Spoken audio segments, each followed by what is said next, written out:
Well, throughout today's program, we've been highlighting just how consequential this election is and how we're seeing that play out in the campaign rhetoric. Now, the media's coverage, the early voting figures, as well as the fight for life.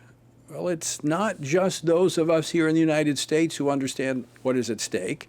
The new head of Hezbollah, named Qasem, in his first address yesterday since assuming leadership, said his group is waiting to see the impact of the U.S. election results, as well as Israel's actions on the battlefield.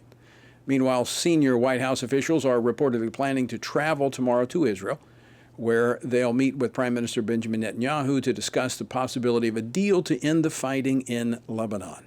Join me now to discuss this and much more, U.S. Senator Pete Ricketts of Nebraska. He serves on 3 Senate committees, including the Committee on Foreign Relations.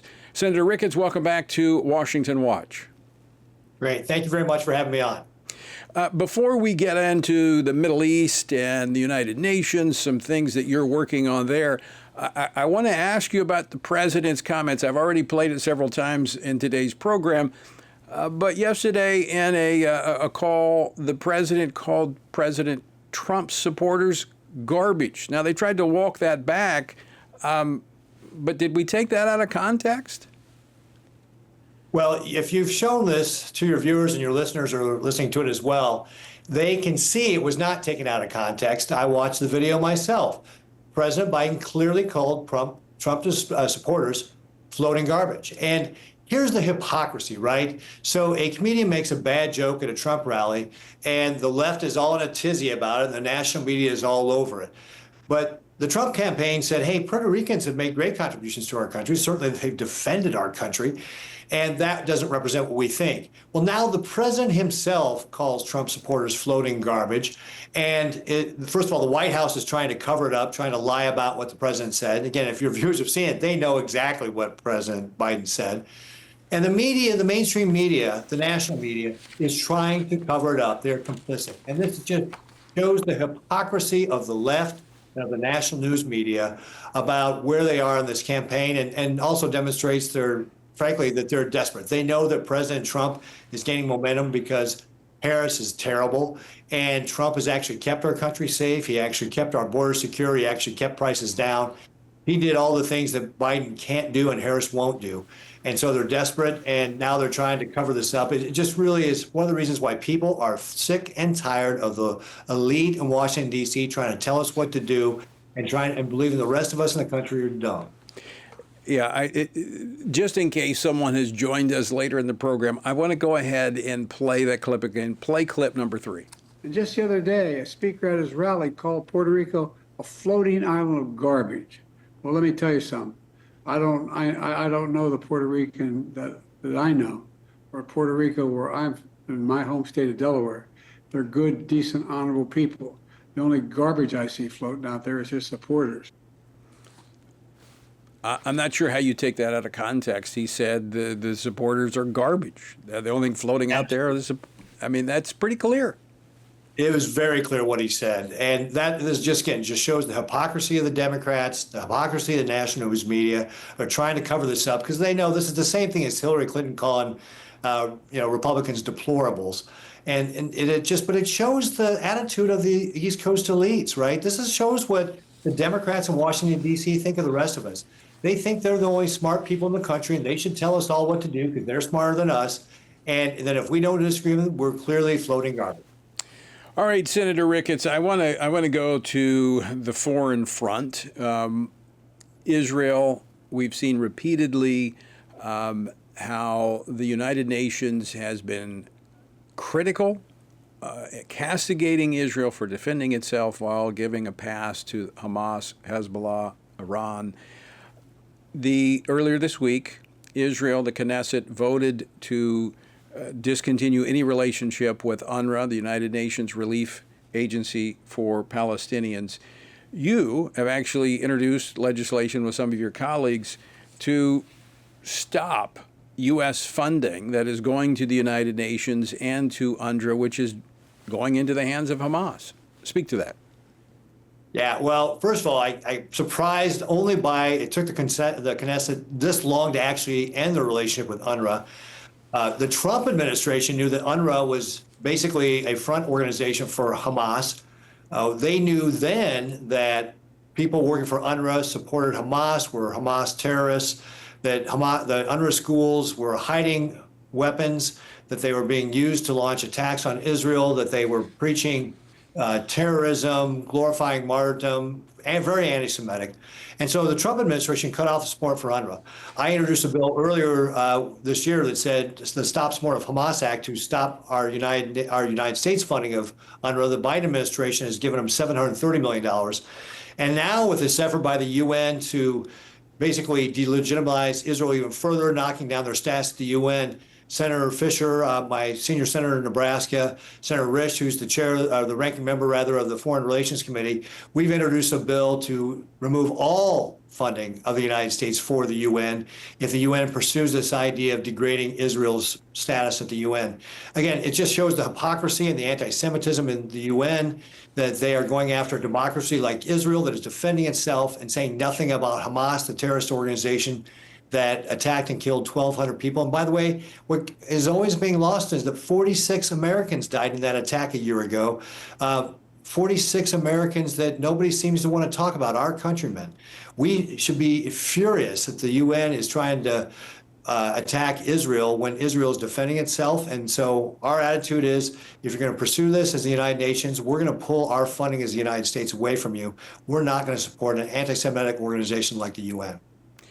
Earlier today, Senator Ricketts, I was talking to one of the elected officials in Israel, actually the governor of Samaria called, and they're leading this coming Sunday a prayer effort at Shiloh for America as we approach this election. When you, from your vantage point in the United States Senate, how stark is the contrast between the two potential administrations that we see as it pertains to Israel and the Middle East? It is going to be a night-day difference what happens for Israel depending on the outcome of this election. President Trump has always had the courage to support our ally Israel. He's the one that would move wants to move our embassy to Jerusalem. First president to actually deliver on that promise of actually doing that. In contrast, President Biden gives lip service to the alliance, saying it's ironclad, yet he'll hold back weapons. Chuck Schumer in the Senate, the Democrat Majority Leader Senate, has questioned the legitimacy of the government there, called for new elections. Just unprecedented. How would we feel if another elected official in a foreign country called on us to have new elections or called for our leader to leave? We'd be furious. And we need to be remembering that Israel is the democracy in the Middle East, that they share our values, that they're fighting for their life against a terrorist organization. And, the administration has now said, well, we're going to maybe put some of this weapons stuff on hold if you don't get enough, support or aid to Gaza. Well, I can tell you how all this can change right away. If Hamas surrenders, then this is all over tomorrow and aid can flow freely. Why doesn't the president call on Hamas to surrender? Why doesn't Blinken more publicly call on them to surrender? Blinken says he calls on them to surrender every day. I actually never see that. I never see what Blinken has called on Hamas to surrender. So if Hamas surrenders, aid can be restored. We need a real ironclad relationship with Israel that understands that they're fighting for their life, and we should be doing everything we can to support them as they go about destroying Hamas. And Hezbollah is another terrorist organization. Iran is their funder. There's good guys and there's bad guys. There's dark and there's light. We need to be supporting the good guys, and that's Israel. And this administration, the Biden administration, and a future Harris administration, if God forbid she gets elected, would actually not support Israel.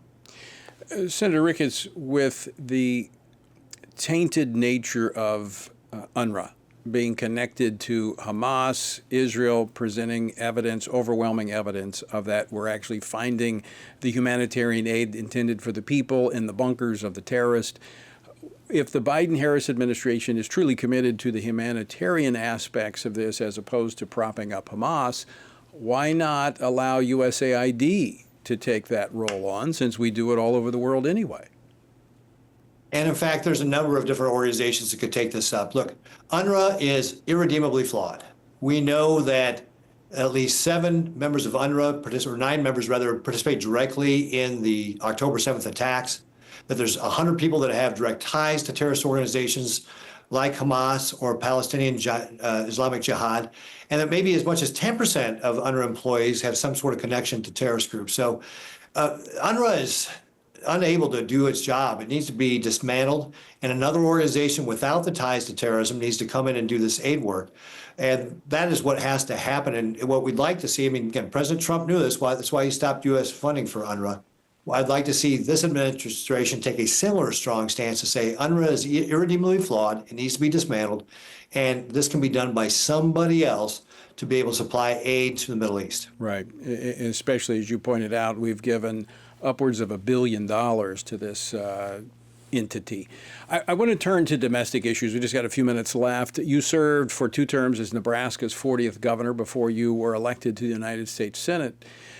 You were also a member of the pro-life caucus in the Senate. Nebraska actually has a pretty long ballot this year. There's a number of measures on the ballot in addition to the president and elections for state offices. You've got 2 dueling abortion-related ballot initiatives. You have educational aspects on the ballot. In fact, the only place in the state to repeal measures on there to repeal school choice. Tell us about what's on the ballot there in Nebraska. We've got a lot of listeners and viewers in your state.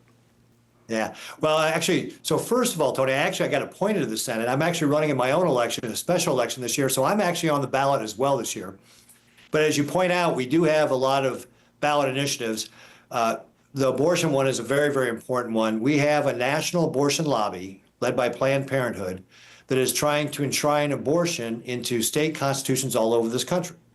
They've been successful in 7 states. We have not stopped them in any one of those states. So we're 0-7 in trying to stop them. And they're on the ballot in a number of different states again this year, including Florida and also Nebraska.